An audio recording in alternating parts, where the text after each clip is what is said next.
तो दोस्तों, मेरा नाम है अनिल और अगर आप मेरे चैनल पर नए हैं तो सबसे पहले तो आप मेरे चैनल को सब्सक्राइब कर लीजिए। और अगर आपकी कोई भी क्वेरी हो तो मेरे इंस्टाग्राम आईडी पे आप मुझे मैसेज कर सकते हैं, लिंक दिया है डिस्क्रिप्शन आईडी पे। तो आइए सबसे पहले आज हम बात कर लेते हैं आज के टॉपिक के बारे में, जो होगा home gym versus commercial gym. जी हाँ, ये काफी ट्रेंडिंग टॉपिक है आजकल, क्योंकि ड्यू टू कोविड पिछले 1-2 सालों से आपने देखा होगा कि जिम कभी भी क्लोज हो जाते हैं और आपको फिट रहने की आदत हो चुकी है, और जो बहुत अच्छी बात है। तो इसलिए अभी क्वेश्चन काफी ज्यादा रेज हो चुका है, क्या जिम जो हम करते हैं बाहर कमर्शियल जिम्स में, क्या वो घर पे भी इफेक्टिव होगा और या क्या हमारे लिए यूजफुल होगा।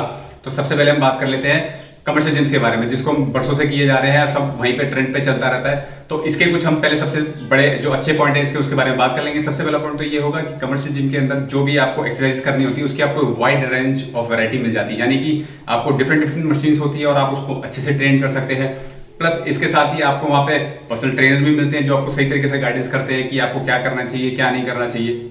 और मेरे हिसाब से जो सबसे बड़ा इसका पॉइंट आता है वो होता है मोटिवेशन, क्योंकि क्या होता है जब आप जिम में 10 लोगों को देखते हैं और उनको वर्कआउट करते हुए देखते हैं तो आपके अंदर भी एक एनर्जी आ जाती है और आप में भी कंपटीशन की भावना आती है कि हाँ, मुझे भी ज्यादा रेपिटेशन करना है या मुझे सस्टेन करके मतलब अपनी बॉडी को ज्यादा फिट करना है। तो दीज आर दी मेरे हिसाब से कुछ अच्छे पॉइंट्स हैं जो कमर्शियल जिम को बेटर करते हैं। और ऑब्वियसली बात है, जो कमर्शियल जिम के अंदर आप चीज कर सकते हैं वो आप होम जिम के अंदर कभी भी एक्सपेक्ट नहीं कर सकते। जैसे कि आप लोगों को भी पता था, मैंने पॉइंट्स बता दिए कि कमर्शियल जिम के क्या क्या बेनिफिट्स है, बट इसी के साथ इसके कुछ नेगेटिव्स भी है। तो नेगेटिव्स की बात करते हुए सबसे पहले आपको बोलना चाहूंगा, सबसे बड़ा नेगेटिव जो मुझे लगता है वो ये होता है कि आप इनिशियली तो बहुत ज्यादा मोटिवेट होते हैं जिम करने के लिए, जैसे कि हर किसी के साथ होता है, और आप 6 महीने की, 3 महीने की, 1 साल की फीस पहले ही दे देते हैं। बट जब आप करते करते आप करना शुरू करते हैं तो आप अपना इंटरेस्ट लूज कर देते हैं, और उसका नतीजा क्या होता है कि आप अपनी फीस एडवांस में दे चुके होते हैं और उसके बाद आप लूज कर देते हैं, बिकॉज ये एक हार्ड वर्किंग चीज है। और अगर आप इसको लॉन्ग टर्म तक कर गए तो आप इसको कंटिन्यू कर देंगे, और अगर आप इसको इनिशियली छोड़ जाते हैं तो आप कंटिन्यू नहीं कर पाते।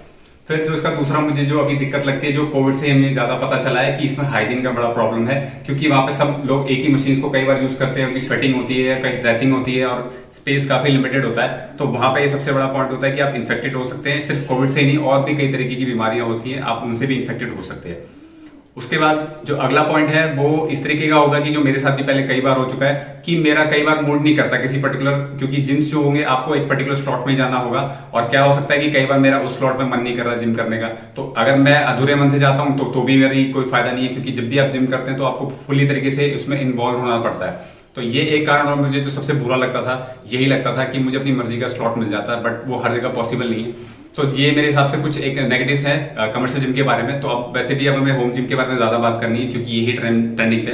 तो आइए हम सबसे पहले बात कर लेते हैं होम जिम के बारे में। तो होम जिम के बारे में बात करते हैं, सबसे पहले मैं आपको बता दूं, जो आपको सबसे पहला पॉइंट आपको नजरों में आपके आता है वो आता है कि आपकी इन्वेस्टमेंट। बिल्कुल सही है, क्योंकि हर कोई इनिशियली इतनी इन्वेस्टमेंट नहीं कर पाता, बट अगर आप एक लिमिटेड सेटअप के अंदर आप एक अपना अच्छा जिम बना चाहते हैं तो आप बना सकते हैं। और आने वाले 2-3 सालों में आप जो फीस देते हैं अगर किसी बाहर को, किसी दूसरे को, वही अपने आप उसमें रिकवरी कर लेंगे और आपका वो जिम भी हमेशा के लिए हो जाएगा। तो सबसे बड़ा बेनिफिट मेरे हिसाब से यही होगा कि आपका एक पर्सनल जिम हो जाएगा और एक लिमिटेड बजट में आप अपनी बॉडी को ट्रांसफॉर्म कर सकते हैं। अब जो दूसरा पॉइंट है वो दूसरा पॉइंट ये होगा कि आपको होम जिम के अंदर कभी भी थोड़ा सा आपको शर्म जो फील होती है, जो आपको बाहर जाने में शर्म फील होगी, कई क्योंकि ऐसे यंगस्टर्स हैं जो काफी अगर पतले हैं या कुछ बहुत ज्यादा मोटे हैं तो वो बहुत ज्यादा शाय फील करते हैं कि जिम में जाने से। तो अगर आप जिम में जाने में आपको शर्म आती है तो घर में आपका वर्कआउट स्टार्ट करने के लिए आपका बहुत अच्छा ऑप्शन हो सकता है, क्योंकि आप बिना किसी इंटरफेरेंस के, बिना किसी शर्म के आप अपने वर्कआउट को अच्छी तरीके से कर सकते हैं। फिर जो तीसरा पॉइंट आता है वो एक थोड़ा सा फनी है, लेकिन आप अपनी मर्जी का म्यूजिक चला सकते हैं और अपने एंजॉय करते हुए म्यूजिक को आप अपना वर्कआउट कर सकते हैं। और होम जिम के अंदर एक बड़ा एडवांटेज जो मुझे लगता है कि आपको अपने इक्विपमेंट्स को किसी के साथ भी शेयर नहीं करना पड़ेगा, यानी कि जो मर्जी होगी आपकी, आप वो एक्सरसाइज कर सकते हैं। बल्कि कमर्शियल जिम में आपको कई बार आपने देखा होगा कि आपको अपने वर्कआउट को अल्टर करना पड़ता है दूसरे के हिसाब से, यानी कि एडजस्ट करना पड़ता है, क्योंकि जब आप कोई एक्सरसाइज करने वाले होते हैं ऑलरेडी कोई और उसके अंदर उस पर एक्सरसाइज कर रहा होता है। तो इसी वजह से मुझे होम जिम इसलिए पसंद है, क्योंकि कई दिक्कतें होती हैं तो उन सबका एक ही सॉल्यूशन है। बट हाँ, होम जिम के अंदर आपको एक चीज ध्यान रखनी पड़ेगी कि आप एक पर्टिकुलर गोल तक ही वहां पे जा सकेंगे, और आप वो चीज फर्दर जो एक कमर्शियल जिम में कर सकते हैं अचीव, वो यहाँ पे नहीं कर सकते। तो होम जिम्स के अंदर आपको एक फ्रीडम होगी कि आप अपने अकॉर्डिंगली अपने वर्कआउट को कर सकते हैं, और इसमें आपको काफी पेशेंस लगेगा और आपको एक टाइम लिमिट लगेगी। तो लेकिन आप अगर उसको जरूर फॉलो करेंगे, जैसे कि आप मुझे भी देख सकते हैं, मेरा एक गोल है कि सिर्फ फिट रहना है, तो मेरे लिए वो बहुत सफिशिएंट है मेरा होम जिम। हम जान लेते हैं कुछ डिसएडवांटेजेस के बारे में जो होम जिम में आपको जरूर मिलेंगी। पहला तो ये होगा कि आपका जो स्पेस होगा, आपको स्पेस का बहुत ध्यान रखना पड़ेगा, क्योंकि होम जिम में एक अच्छा खासा आपका स्पेस अवेल करता है। तो आपको अगर आप जब तक कोई अच्छा स्पेस ना मिले तब तक आप इसके लिए मत जाइएगा, क्योंकि बाद में आपको इनकन्वीनियंस हो सकती है। दूसरा कि आपके साथ कोई एक दूसरा स्पॉटर तो होगा नहीं, क्योंकि मेजरली बहुत मुश्किल होगा कि कोई और बंदा भी आपके घर में कोई जिम करेगा, तो आपको अकेले ही करना पड़ेगा। इसलिए आपको स्पॉटर एक हमेशा चाहिए होगा। तो आपको ये कीप श्योर करना पड़ेगा कि आपके पास आसपास कोई बंदा हो जब आप जिम कर रहे हैं।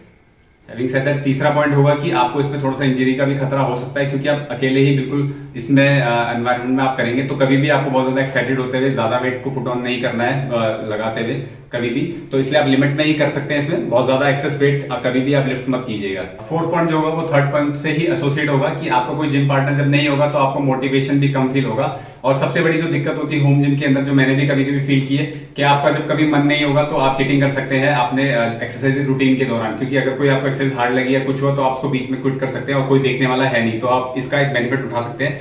तो इन कंक्लूजन सारा बात करने के बाद कमर्शियल और होम जिम के बाद हम बात कर सकते हैं कि कमर्शियल जिम वैसे बेटर है अगर आप पूरे पर्सपेक्टिव पे देखेंगे, बट कोविड टाइम्स और बाकी चीजों को देखते हुए कभी भी ये बंद हो जाता है और आप अपने पीक में होते हैं स्ट्रेंथ और गेनिंग के, और उसके बाद अचानक बंद होता है, फिर आपको फिर से स्टार्ट करना पड़ता है। तो वो सब देखते हुए अगर आपके गोल्स लिमिटेड है और आपको सिर्फ एक फिट रहना है तो आपके लिए होम जिम बहुत बेस्ट है। लेकिन होम जिम के अंदर वर्कआउट करते हुए आपको बहुत ज्यादा मोटिवेटेड रहना पड़ेगा और अपने आप को काफी टाइम देना पड़ेगा ताकि आप अपने अंदर चेंजेस देख सके। तो टिल देन के लिए बाय बाय। आज के लिए सिर्फ इतना ही था, और अगर आपको मेरा कंटेंट अच्छा लगा हो तो आप प्लीज सब्सक्राइब कर ले और मुझे लाइक दे दे।